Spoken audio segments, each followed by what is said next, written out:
is a nonprofit organization created by Goals in a lower socioeconomic community where we try to help at-risk youth.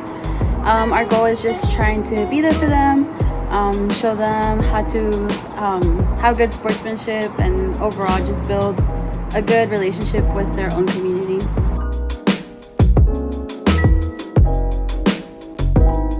My favorite thing is at Goals is playing sports. My favorite thing is baseball. It just gives a lot of kids the opportunity to do things that they wouldn't be able to do without us. As far as experiences go, we do field trips with them, we take them out. As character development, we do a lot of sports with them.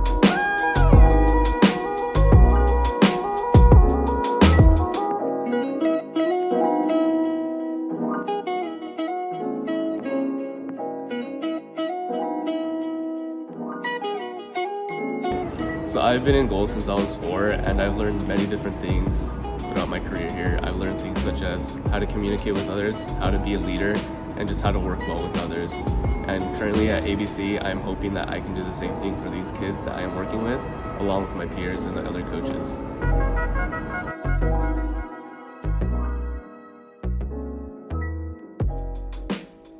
My favorite thing about Goals is I like talking to the coaches because they're very friendly.